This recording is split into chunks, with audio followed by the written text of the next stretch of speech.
Number 44।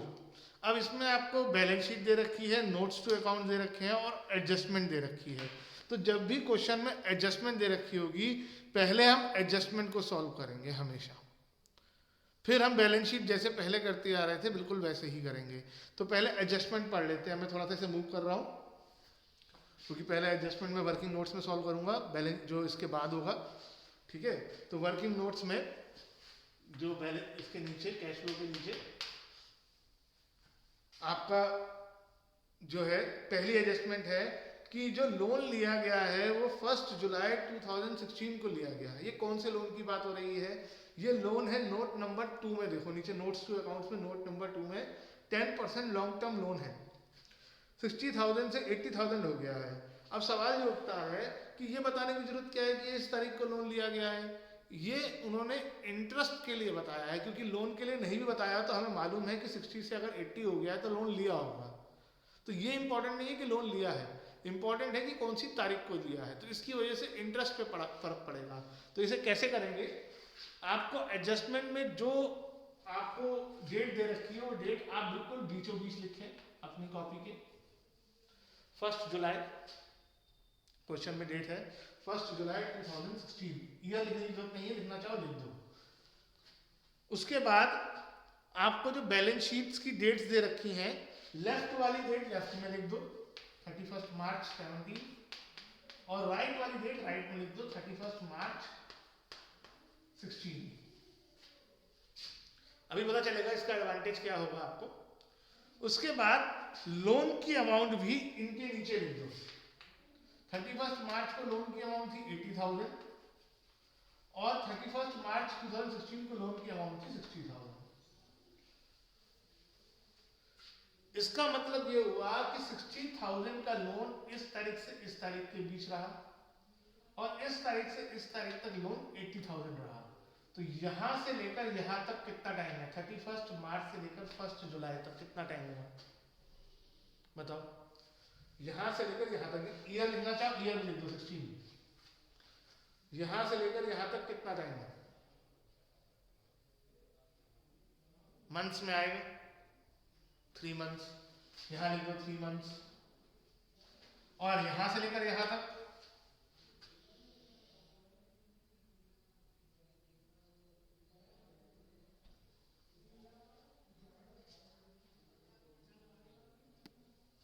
Nine months. Calculate करने की वैसे जरूरत नहीं है क्योंकि 12 महीने की बात हो रही है। अगर यहाँ 3 आ गया तो यहाँ 9 आएगा, यहाँ 4 आ गया तो यहाँ 8 आएगा, यहाँ 6 आ गया तो यहाँ भी 6 आएगा। ठीक है, कैलकुलेट सिर्फ एक में करना है। तो इस अमाउंट पर 9 मंथ्स का इंटरेस्ट लगेगा, इस अमाउंट पे 3 मंथ्स का इंटरेस्ट लगेगा। रेट ऑफ इंटरेस्ट क्या है वो क्वेश्चन में ही नोट नंबर 2 में लिखा था 10% लोन, तो इसका 10% निकलेगा। तो 80,000 का 9 मंथ से 10% का इंटरेस्ट निकालो, कितना आएगा? और इधर 60,000 पे 10% से 3 मंथ्स का इंटरेस्ट निकालो, कितना आएगा? इनको प्लस कर लो, वो इंटरेस्ट ऑन लोन हो जाएगा।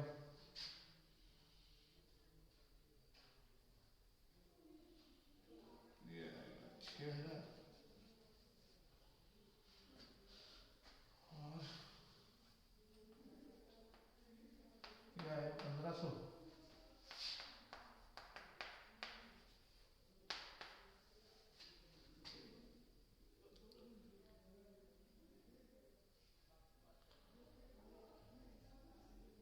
7,500 आ रहा है।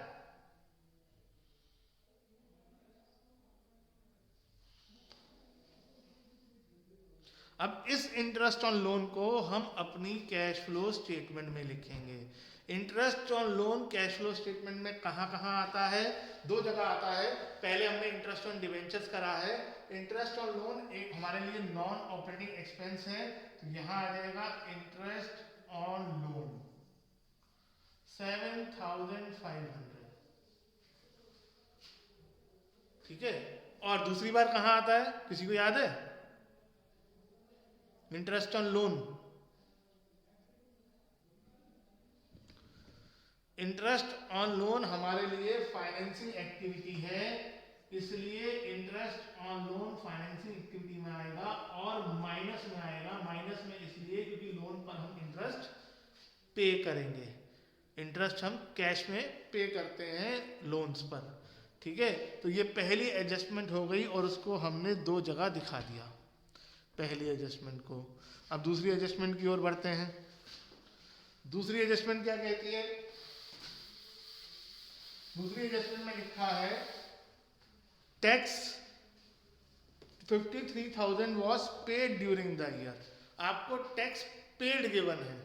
अगर बैलेंस शीट में भी प्रोविजन फॉर टैक्स है तो हमें टैक्स का लेजर बनाना पड़ेगा। अगर नहीं है तो यही टैक्स पेड हो जाएगा, यही टैक्स मेड हो जाएगा।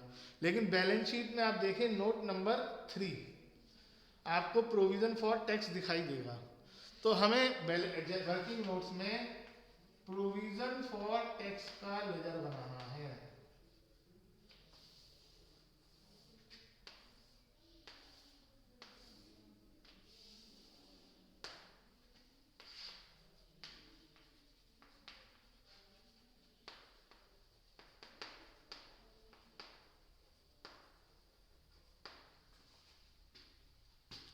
जब भी प्रोविजन फॉर टैक्स का लेजर बनाना हो तो इसमें 4 चीजें आती हैं। उन 4 चीजों को आप पहले ही लिख दें, क्वेश्चन बाद में पढ़ें। सबसे पहले by balance brought down. By में इसलिए क्योंकि ये हमारी लायबिलिटी है।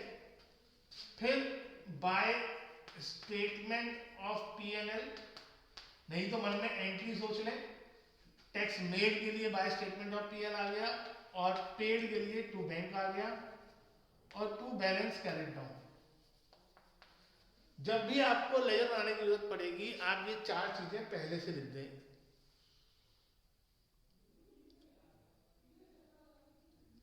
अब इन चारों अमाउंट्स कैसे आएगी? बैलेंस ब्रॉट डाउन और कैरिड डाउन की अमाउंट आपको बैलेंस शीट से मिलेगी। बैलेंस शीट में प्रोविजन फॉर टैक्स का ओपनिंग बैलेंस याद रखो बाद में होता है, वो उल्टे ईयर है। प्रीवियस ईयर की जो अमाउंट है वो ओपनिंग बैलेंस है 70,000 और करंट ईयर की जो अमाउंट है 68,000 वो क्लोजिंग बैलेंस है। अब आपको इन दोनों में से एक चीज गिवन होगी। तो एडजस्टमेंट में लिखा है tax of 53,000 was paid. Paid का मतलब हुआ टू बैंक।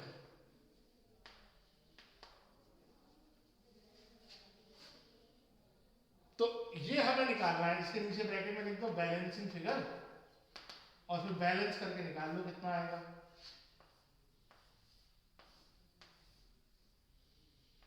$121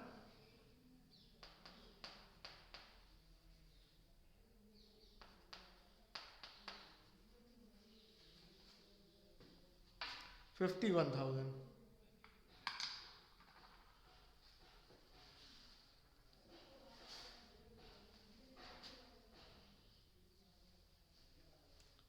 $51,000 आ गया सबका। अब इसको हम बैलेंस शीट, इसको हम कैश फ्लो में दिखाएंगे वापस।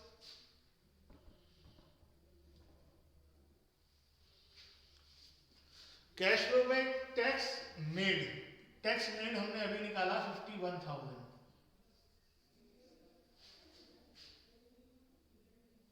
और टैक्स पेड हमें क्वेश्चन में पहले से गिवन था 53,000 ब्रैकेट में, है ना। इस पे लाइट पड़ रही है, दिख नहीं रहा होगा आपको, मैं थोड़ा सा इधर से दिखाता हूं आपको। हाँ 53,000 टैक्स पेड। अब हमारी दोनों एडजस्टमेंट्स खत्म हो गई। अब हम क्वेश्चन स्टार्ट करते हैं करना जैसे हम पहले करते आए थे। तो सबसे पहले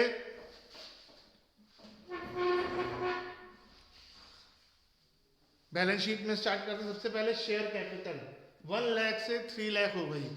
शेयर कैपिटल 1 लाख से 3 लाख हो गई तो फाइनेंसिंग एक्टिविटी में आ जाएगा issue of share 2 lakh plus में। फिर reserve and surplus note number 1। Note number 1 में दे रखा है स्टेटमेंट ऑफ P&L जो कि 1,20,000 से 25 हो गया, कम हो गया। कम इसलिए हुआ होगा क्योंकि लॉस हुआ है इस साल, तो इसलिए माइनस में अमाउंट आ जाएगी 95,000। स्टेटमेंट वही रहेगी, हम माइनस में अमाउंट लिख देंगे, माइनस का 95,000। उसके बाद बैलेंस शीट में ऊपर वापस आ जाओ, नोट नंबर 1 खत्म हो गया। Long term borrowings, note number 2। Note number 2 में है long term loan, 10% long term loan. तो लॉन्ग टर्म लोन का इंटरेस्ट की बात तो हमने ऑलरेडी कर ली थी, हम दोबारा नहीं करेंगे। लेकिन लॉन्ग टर्म लोन 60 से 80 हो गया था, इसका मतलब हमने लोन और लिया होगा, तो फाइनेंसिंग एक्टिविटी में आ जाएगा लोन टेकन, और लोन लेने से पैसा आता है इसलिए ये पॉजिटिव आएगा। उसके बाद वापस ऊपर आ जाओ बैलेंस शीट में, note number current liabilities, trade payable. Trade payable 20,000 से 66,000 हो गए, कम हो गए, तो ट्रेड पेबल कम हो रहे हैं, डिक्रीज इन करंट लायबिलिटी।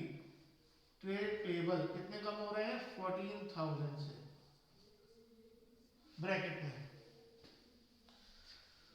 फिर short term provision, note number 3। Note number 3 में प्रोविजन फॉर टैक्स था, जिसका हमने लेजर बनाकर उसकी एडजस्टमेंट पूरी कर दी, दोबारा किसी को नहीं देखना। जिसका हमने लेजर बना दिया उसकी बात हमेशा लेजर से ही देखनी है, बैलेंस शीट से नहीं देखनी है। नेक्स्ट है, अब वापस बैलेंस शीट में ऊपर आ जाओ, fixed assets, note number 4। Note number 4 में आपको एक अमाउंट मशीनरी की दे रखी है, एक एक्यूमुलेटेड डेब्ट की दे रखी है, और एक एक्यूमुलेटेड डेब्ट के बाद वाली वैल्यू है माइनस करने के बाद। मैंने आपको पिछली बार भी समझाया था, आपको डेब्ट माइनस करने वाले के बाद वाली वैल्यू से कोई मतलब नहीं, आप पहले वाली वैल्यू देखोगे। मशीनरी 2,15,000 से 3,84,000 हो गई, इसका मतलब मैंने मशीनरी खरीदी होगी, इसका मतलब मशीन ये इन्वेस्टिंग में, इसको और एडजस्ट,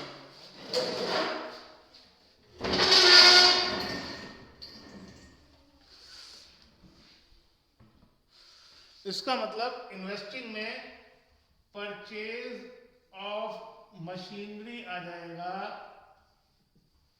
और क्योंकि परचेज करने पे पैसा जाता है इसलिए ब्रैकेट में आएगा।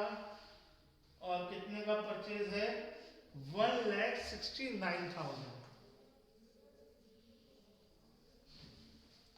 इसी के नीचे एक्यूमुलेटेड डेब्ट है। एक्यूमुलेटेड डेब्ट जितना बढ़ रहा है उतना डेप्रिसिएशन हमने इस साल मशीनरी पे लगाया होगा। ये 23 से 48 हो गया है, और डेप्रिसिएशन होता है नॉन कैश एक्सपेंस, तो डेप्रिसिएशन यहाँ पर आ जाएगा, डेप्रिसिएशन ऑन मशीनरी 25,000। उसके बाद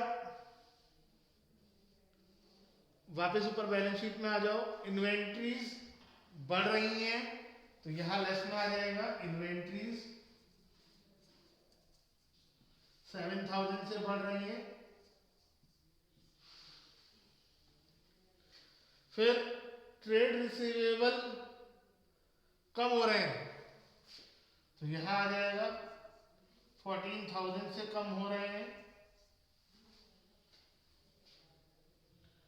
कैश एंड कैश इक्विवेलेंट का ओपनिंग और क्लोजिंग, ओपनिंग यहां पर लिखा जाएगा 49,000, और क्लोजिंग यहां लिखा जाएगा 25,000, और इसे ऐसे क्लोज भी किया जाएगा, क्लोजिंग को लास्ट कॉलम में आएगा, लास्ट में। कई बच्चे गड़बड़ कर रहे हैं इस चीज को। उसके बाद अदर करंट एसेट्स कम, और अगर 4,000 के बाद इधर नील लिखा हुआ, कई बच्चे कहते हैं कोई चेंज नहीं आया, अगर 4,000 के बाद नील यानी जीरो हो जाए तो वो 4,000 से कम हो गई, तो अदर करंट एसेट्स कम हो रहे हैं, तो यहां आ जाएंगे अदर करंट एसेट्स 4,000। ठीक है, अब इसे एंड तक कंप्लीट करना आपका काम है, ये आप बाद में